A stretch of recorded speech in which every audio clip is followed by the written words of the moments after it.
The room was small, thick with smoke and confidence. Low voices curled around the table where deals were shaped without paper and promises were understood without being spoken twice. This was a place where power didn't need to announce itself. It sat comfortably, leaning back, certain it belonged there. Laughter drifted easily, the careless kind that comes from men who believe they are untouchable. Someone made a joke. It wasn't loud, it wasn't dramatic, just a sentence tossed into the air, careless and sharp, aimed where it didn't belong. It landed on the name of Bumpy Johnson's mother, twisted for amusement, offered as proof that nothing in this room was sacred. A few men laughed immediately, others smiled out of habit. No one stopped it, except one. Bumpy didn't raise his head. He didn't tighten his jaw or shift in his chair.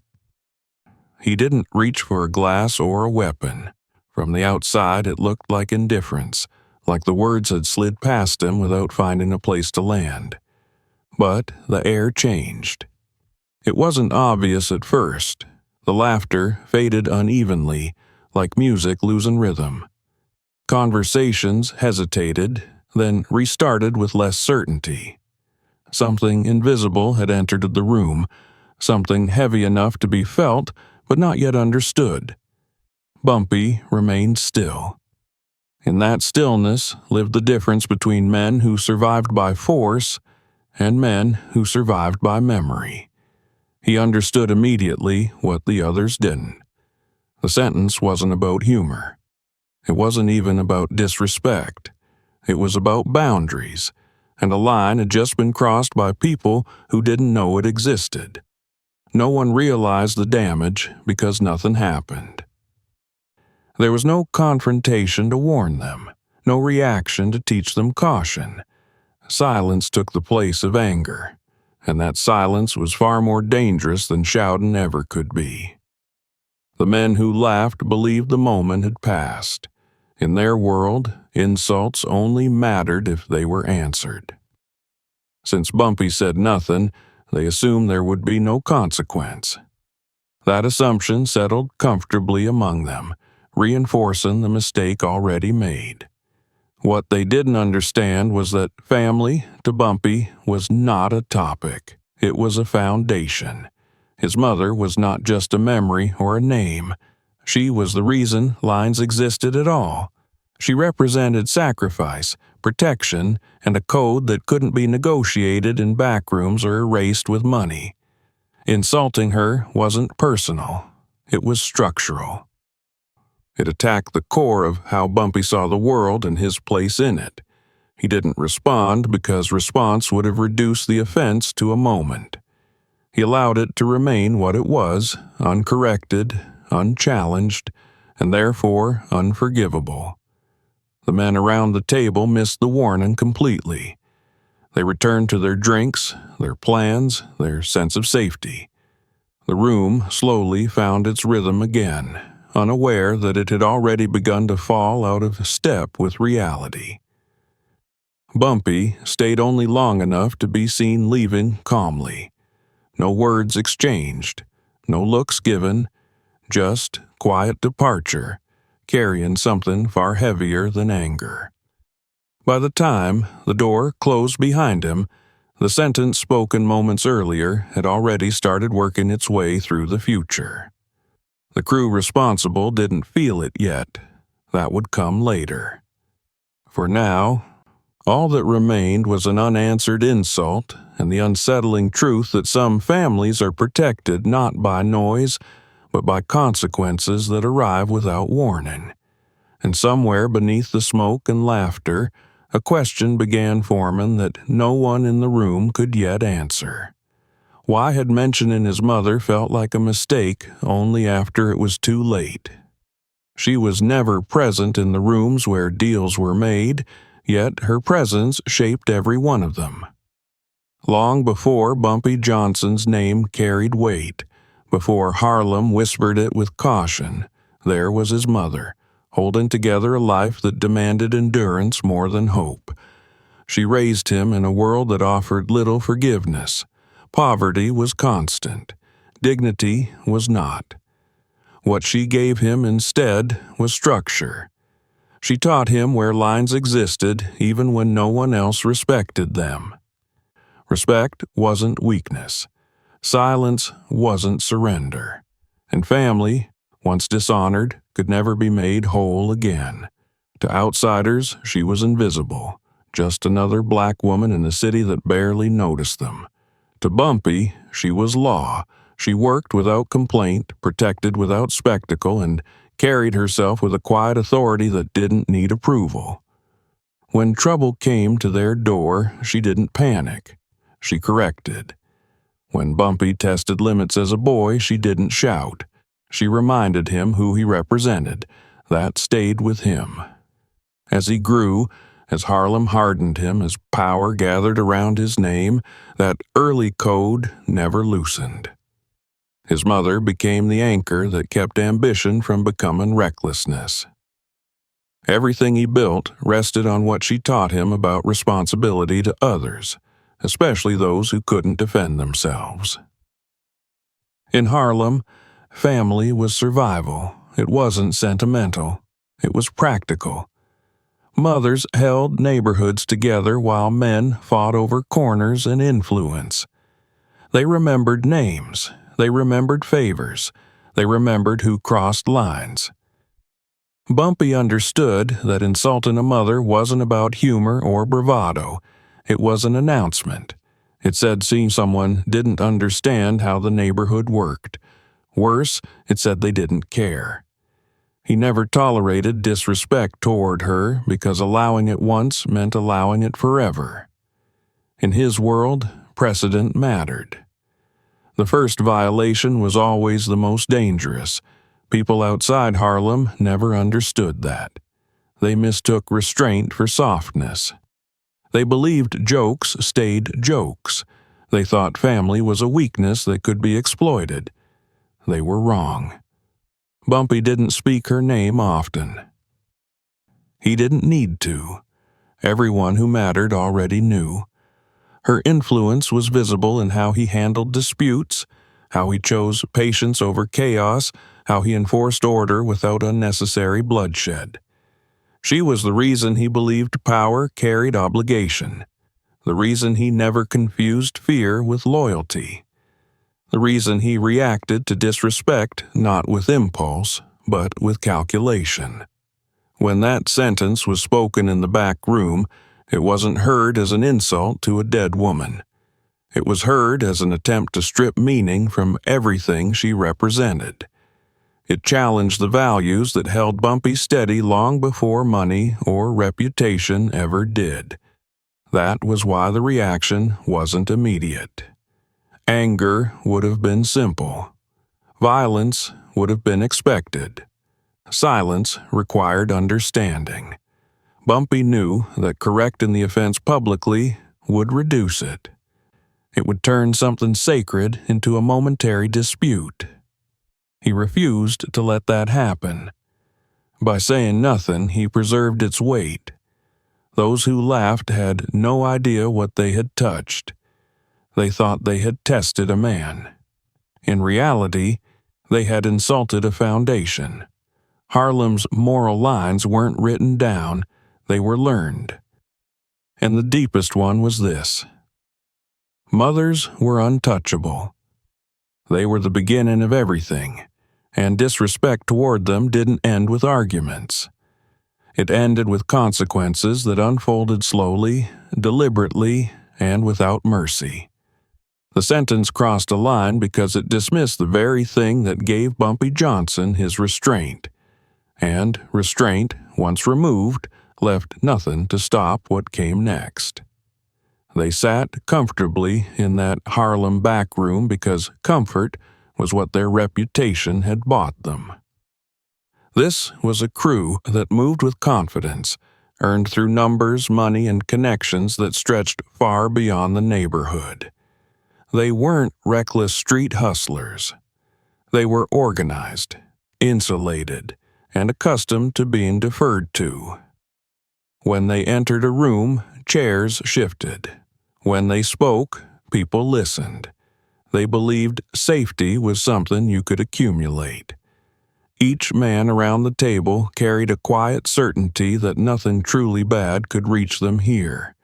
They had alliances, archives, protection, and enough muscle to handle small problems before they grew teeth.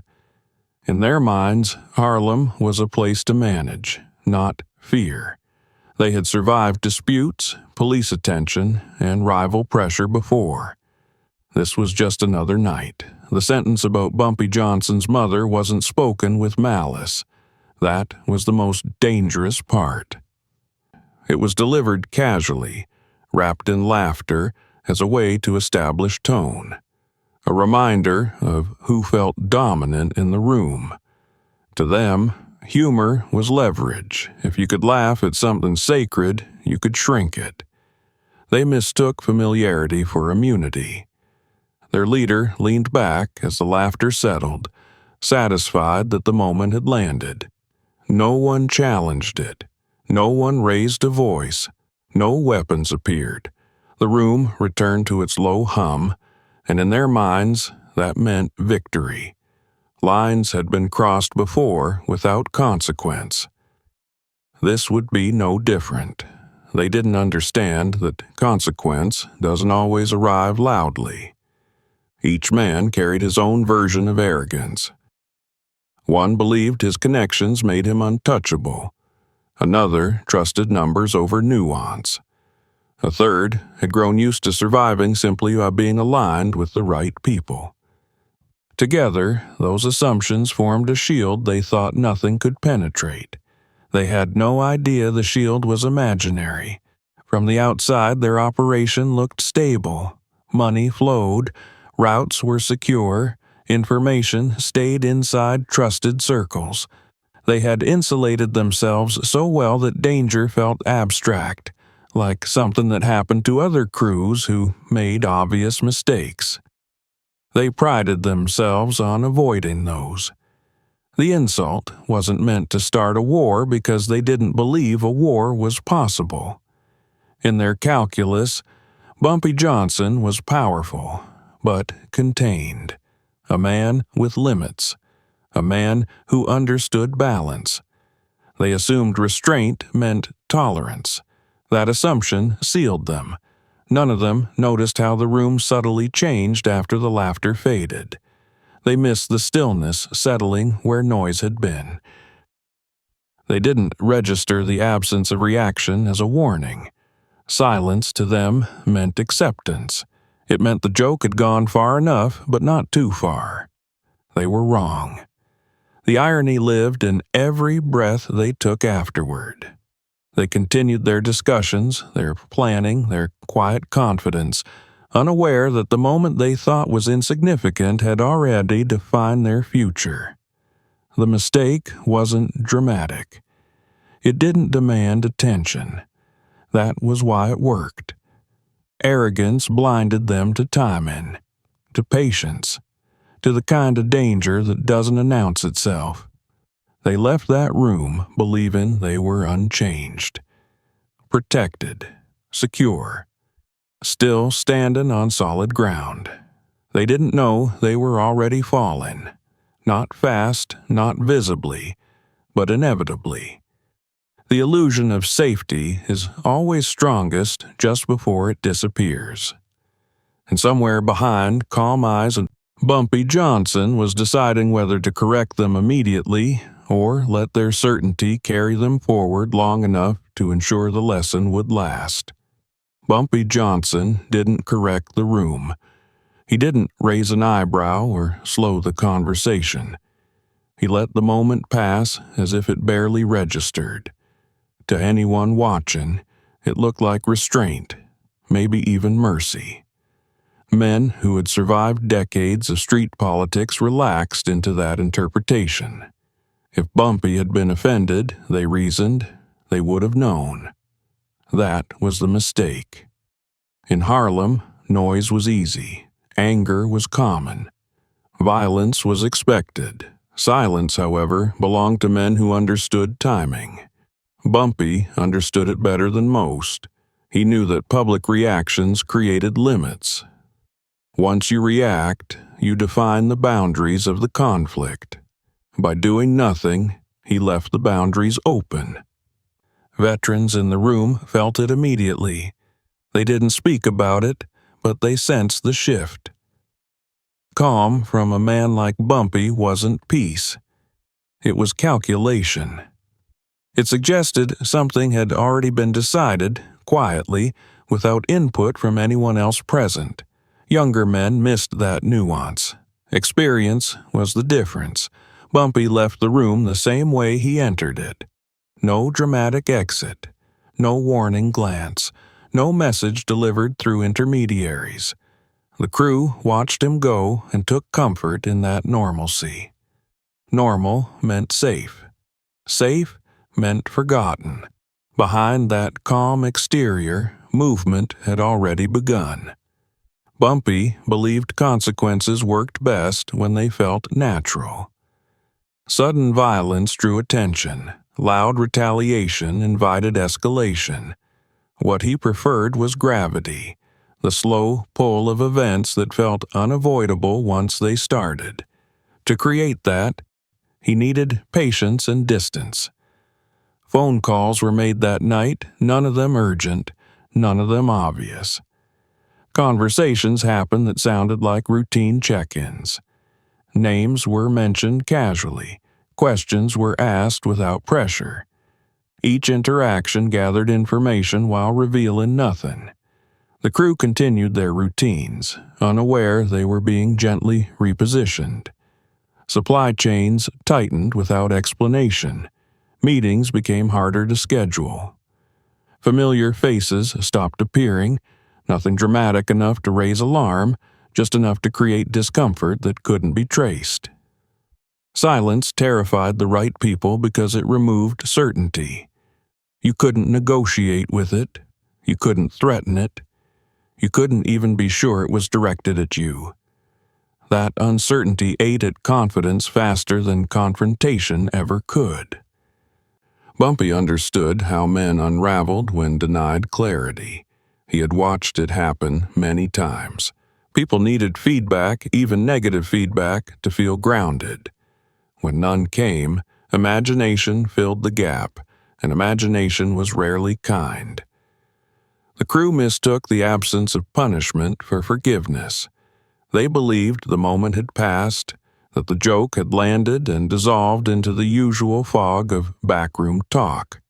That belief allowed Bumpy to move without resistance. Calm became strategy because it lowered defenses. No one guards against what they think is over.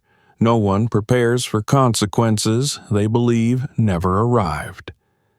By the time discomfort turned into concern, the mechanisms were already in place. What was happening behind the scenes didn't resemble revenge. It looked like routine business adjusting itself, decisions that made sense on paper. Alignments that seemed logical. Each change carried plausible reasons.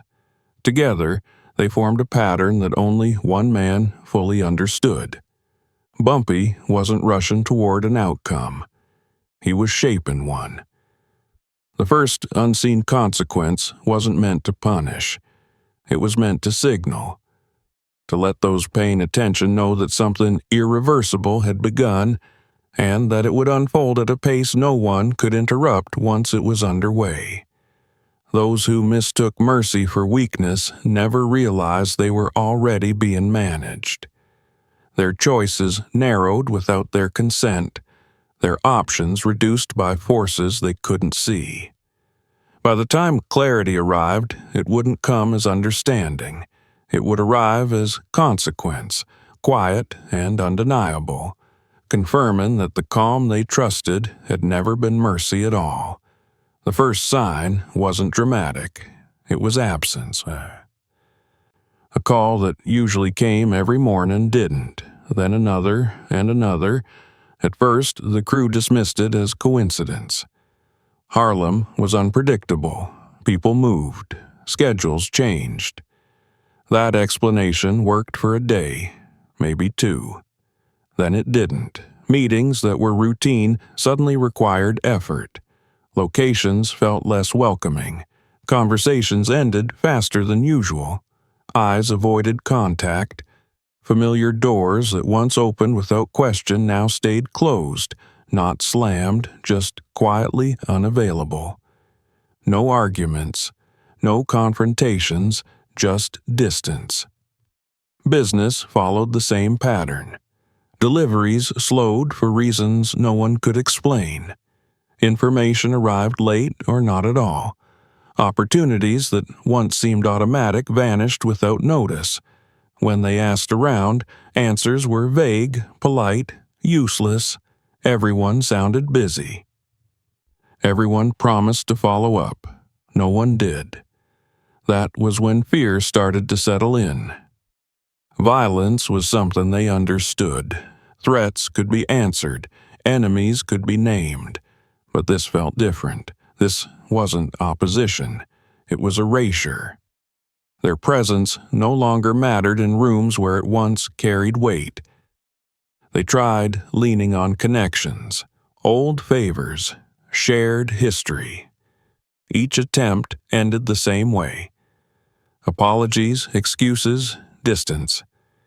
It became clear that people weren't refusing out of hostility. They were refusing out of caution. Association itself had become dangerous. Influence works best when it doesn't announce itself. Bumpy Johnson didn't need to warn anyone. He didn't need to explain.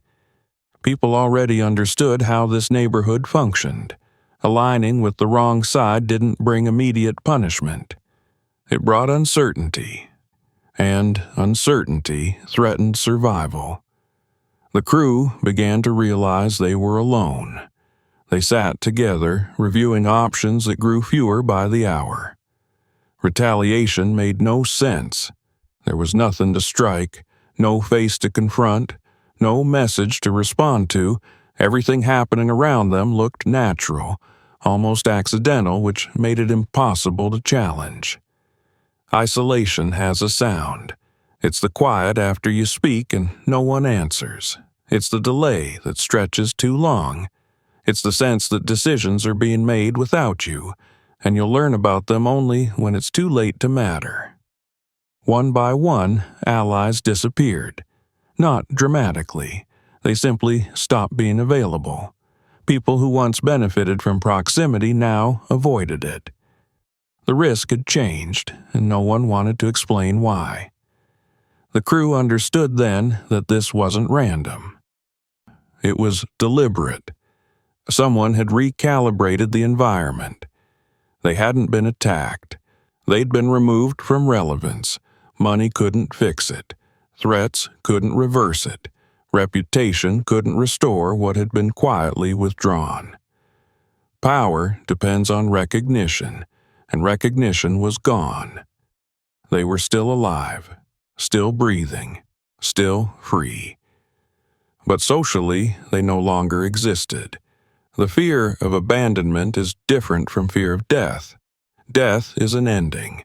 Abandonment is a slow realization that you're still here, but no one needs you anymore. That realization eats at confidence. It erodes authority. It leaves nothing solid to stand on. By the time they accepted what was happening, it was too late to stop it. The system had adjusted. The message had spread without words. Association with them carried consequences no one wanted. They had crossed a line and been corrected without violence, without warning, without a single public move. Doors didn't close all at once. They closed quietly, patiently, until there was nowhere left to go. And that was when the crew finally understood this wasn't neglect. It was design. The question was no longer who was doing this. It was how far it was going to go. In Harlem, disappearance always came before destruction, and once a name stopped circulating, fate followed. They waited, listening to silence, realizing too late that survival itself had become the punishment with no escape left. They understood it all at once, not through a threat, but through absence layered upon absence. The pattern became unmistakable. Each man was still breathing, still walking streets he once owned. Yet none of them existed where power actually lived. That realization landed heavier than a bullet ever could. Bumpy Johnson hadn't chosen targets. He had removed a presence. The crew wasn't being punished one by one. It was being dissolved as a unit. No meetings acknowledged them. No disputes required their input. No rumors even mentioned their names. Harlem had moved around them like water around a stone. Survival didn't mean escape. It meant exposure. Every day they lived confirmed the verdict. To be alive without relevance was to be visible only as a warning. People looked past them with practiced indifference, the kind reserved for things already finished. That indifference carried instruction. Shame replaced bullets because shame lingered. A killing ends a story. Erasure rewrites it. The crew's reputation had once promised protection. Now it promised consequence. Anyone seen too close risked inheriting their fate. That was the brilliance of it. No enforcement was required. They tried to rebrand, to move quietly, to rebuild somewhere else. Doors closed faster there. News travels ahead of men like this. Not details, not accusations, just an understanding that association was unwise. Harlem's code traveled with them, invisible and absolute. Bumpy's response wasn't revenge. Revenge seeks satisfaction. This sought order. He believed chaos invited predators, and predators invited suffering. By removing a crew without blood, he preserved balance while teaching boundaries that could not be misunderstood. Men who once laughed at a sentence now avoided mirrors. Their confidence had nowhere to rest. Authority depends on memory, and memory had turned against them. They were remembered not for what they controlled, but for what happened after they crossed a line no one else dared test. Harlem absorbed the lesson quietly. No speeches followed. No celebration marked the outcome. People simply adjusted their behavior. Words softened around family. Jokes died before reaching mouths. Respect regained its weight. Old-timers understood immediately. They had seen violence fail before. They knew restraint, when applied correctly, could be absolute. Younger men learned by watching doors close, by hearing names stop circulating, by noticing which mistakes were never repeated. The punishment they never saw coming was continuity. Life went on without them. Music played. Money moved. Protection remained intact. The neighborhood did not fracture. It healed around the absence, stronger for it.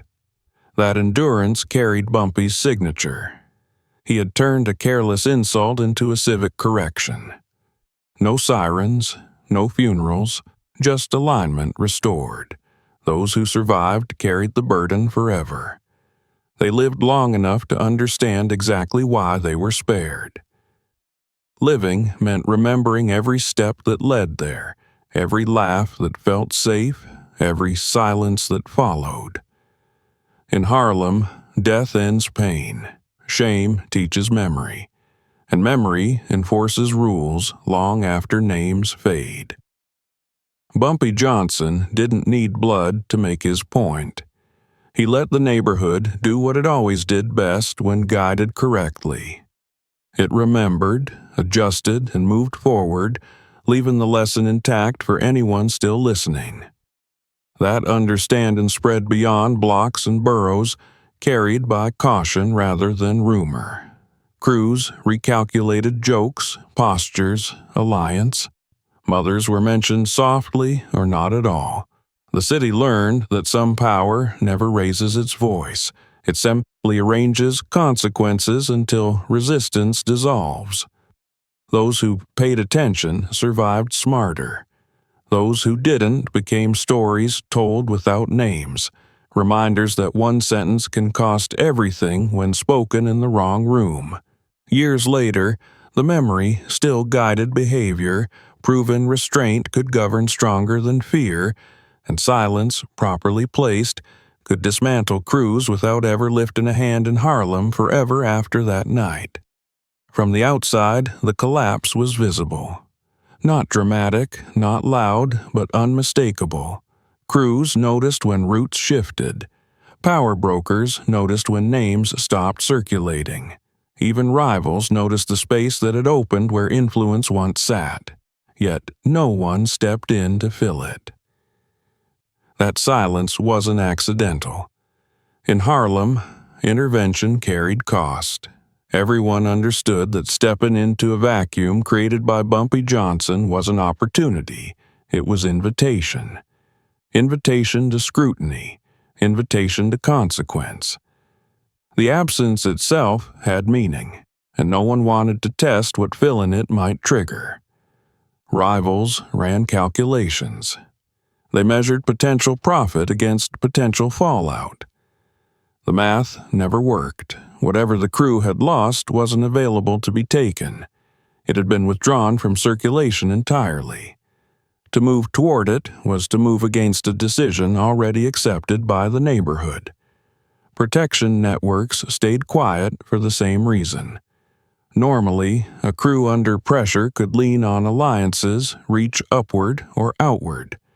This time, those channels went dead. Not out of fear, but out of clarity. Helping would signal misunderstanding, and misunderstanding was dangerous. Influence doesn't always show itself through action. Sometimes it shows itself through refusal. Refusal to get involved. Refusal to comment. Refusal to benefit. Bumpy's reputation made interference too expensive. He was known not just for strength, but for memory. He remembered who respected boundaries and who tested them. More importantly, he remembered who tried to profit from lessons meant for others. No one wanted to become part of the story. Outside groups also recognized something else. This wasn't a feud. It wasn't territory being contested. It was correction. Correction carried legitimacy, and legitimacy discourages intrusion. You don't interrupt discipline unless you're willing to replace it, and no one wanted that responsibility. The crew's destruction became a warning precisely because it lacked spectacle. There were no bodies to avenge, no shots to answer, nothing to rally around. All that remained was absence and the knowledge of why it existed. That made it powerful. Stories spread quietly, not with details, but with conclusions. Don't joke about family. Don't confuse calm for permission.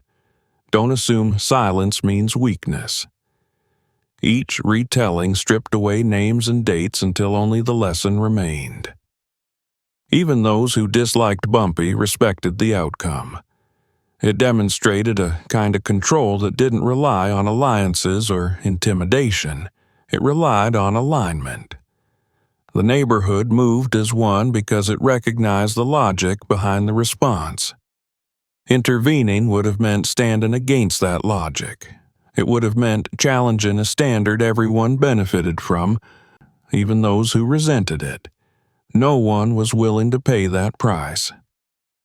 The crew, watching from the edges, waited for rescue that never came. They waited for someone to see value in opposing the outcome. No one did. Their situation had become settled fact. In the end, the most frightening part wasn't that no one helped, it was that no one needed to. The system held. Order remained. Life continued uninterrupted. That continuity confirmed everything. Bumpy Johnson didn't just protect Harlem with force, he protected it with predictability. People knew what lines existed and trusted that crossing them would be addressed without chaos. That trust made intervention unnecessary. The warning traveled further than any threat could. It reached people who never met the crew, who never heard the joke, who only knew the aftermath. And that was enough. By the time anyone considered stepping in, there was nothing left to intervene in. The lesson had already settled into the city's bloodstream, quietly shaping behavior long after the moment passed. And that understanding carried forward, untouched, guiding decisions far beyond that room, far beyond that sentence, proving that some power works best when everyone agrees, without discussion, to let it stand. Harlem didn't remember the crew by name. Names fade. What remained was the rule their disappearance carved into the city. Violence wasn't what ended them. Disrespect was.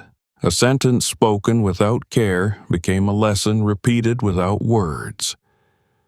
Bumpy Johnson never announced the rule. He didn't need to. It lived in how rooms went quiet when family was mentioned. It lived in how jokes died halfway out of mouths.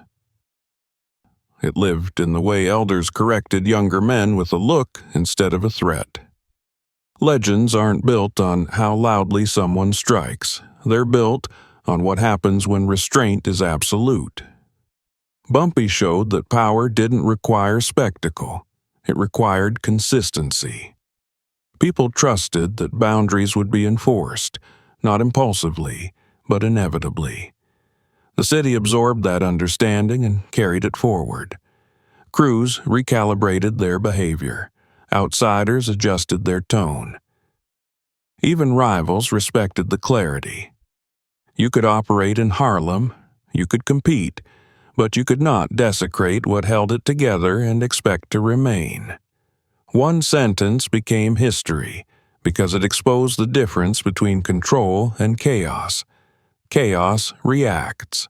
Control arranges outcomes so reaction becomes unnecessary.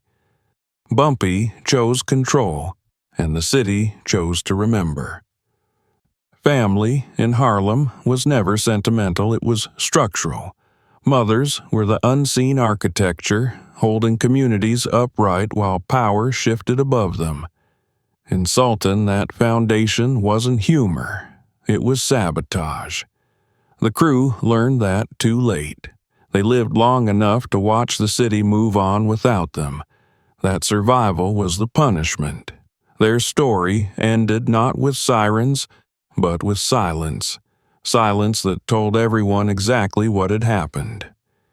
Years passed, faces changed, streets evolved, but the rule didn't soften.